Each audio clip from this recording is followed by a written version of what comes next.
নে পেট ভরে খা। এই বেটাগুলো ওদেরকেও আমি খাবো। এই চল তো, ওটা কি হয়? এই তুই কে হইস রে? আমি ভূত হই। কি উরি বাবা, এই আমার ভয় নাগিচ্ছে। দাঁড়া, ভয় পেয়ে লাভ নেই। তোকে খাবো।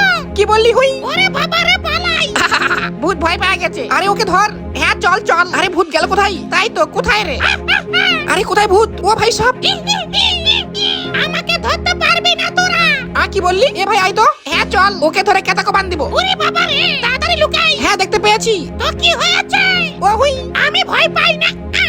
এইবার কাম হয়ে আছে। ও ভাই আই তো, তুই যা আমার ভয় পাই। হ্যাঁ দাঁড়া আমি দেখি। ও ভাই ভূত আই। উরি বাবা ভূত, কিন্তু ভূত কথা বলে না কেন? হ্যাঁ তাই তো, দাঁড়া আমি দেখি। ও হুই হুই হুই। কি ভূত এরকম হয়? হ্যাঁ তাই তো, না এটাই মনে হয় ভূত। হ্যাঁ এবার ভূত ধরেছি। নে এবার কেতাকো বান দে। ও কুটমা কুটু, খুব ভয় দেখাই। এখন নে কেমন লাগে? আমাকে লাগে না। কি ভূত মরেনি? আমি মরি না রে পাগল। ও ভাই এটা কি হলো? এই চল ওকে ধরি। না দাঁড়া, ভূত ধরতে পারবি না। আর হ্যাঁ গাইস, ভূত কেমন করে ধরে একটু বলবে? হ্যাঁ গাইস।